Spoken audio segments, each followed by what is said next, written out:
One of the most flexible tools you have on your iPad is Keynote. Keynote's designed to be a presentation tool to make presentations, but it's just a great tool because it gives you a blank canvas that allows you to create just about anything that you want. So if I open up Keynote and I hit the plus sign to create a blank presentation, and if I choose a plain presentation like a white or black, it's going to open up and it's going to give me some text boxes here, but I can tap on these and then simply tap delete to make these go away.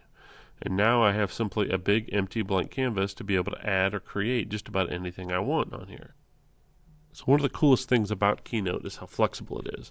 So I can insert just about anything I want into this slide. So if I went into photos or videos, this will connect to my photo library and allow me to choose things from my photo library. For the example, this dog picture here. Just like that. And I can resize and move it around, just like so. I can also hit the plus sign and I could take pictures if I need to. I could record audio directly onto my slide using a little record button if I want to, which is handy. I have the ability to insert drawings. So if I wanted to, I get some basic drawing tools that I could insert my own drawings and add those to my slide if I want. Or I actually have a whole library of different shapes in here. So with this second option under my plus sign here, I have basic, I have objects. Under basic, I have the ability to add text, so I can add text anywhere I want and resize it and change the size and font and color and all those things if I need to. I can also add lines or to make arrows or to even make curved lines if I want to. But then there is a whole series of different just generic objects in here. So let's say I'm making something like an infographic. I can simply insert some of these in here. And if I want to, I could tap on it and tap my paintbrush and I can change the colors and give them borders and all kinds of things that I can do to customize these images and make them look the way I want. I can tap on it and I could copy and then tap again to paste and make duplicates of it if I need to. So it works really, really well as far as just being a flexible tool to be able to do that if I want. I can also adjust the order of things and where things are. So for example, this dog right now is underneath these leaves because he was created first. But same deal, if I tap on him and tap on my paintbrush here, there's an arrange option that I can drag to move things to the back or to the front. So I can move him in the front, all right, which he is now in front of the leaves. But you'll notice he's got this white border around him here.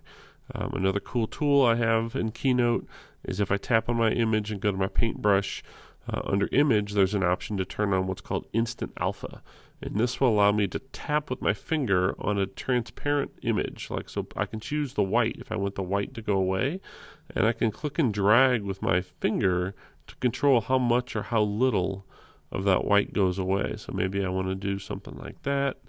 And it will cut out that white in my image, and I could even tap multiple times to choose multiple colors if I want to, and then just simply tap done, and now my image has a transparent background, which again looks a lot cooler, a more stylish option. So I get multiple options. I can do all of this right here within one slide.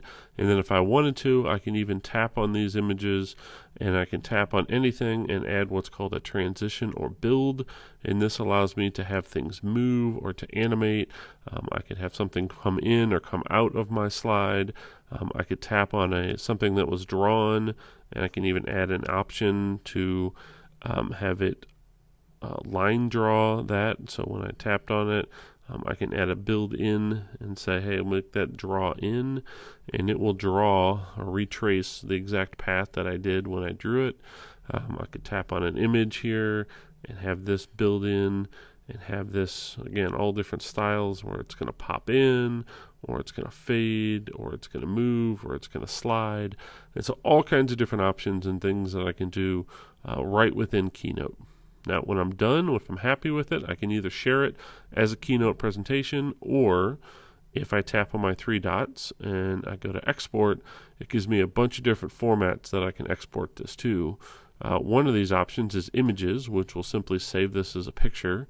I could also make an animated GIF, so if I had some animations and things in it, I could make a looping animated GIF, or I could even export my entire thing as a movie, which will control how many seconds it'll wait until these things build from one to the next. So if I have a bunch of animations, I can control how long it'll take before the next thing animates, and it'll export the whole thing as a movie and put it right in my camera roll. So that's Keynote, and again, it's a really flexible, simple tool to create some really cool products.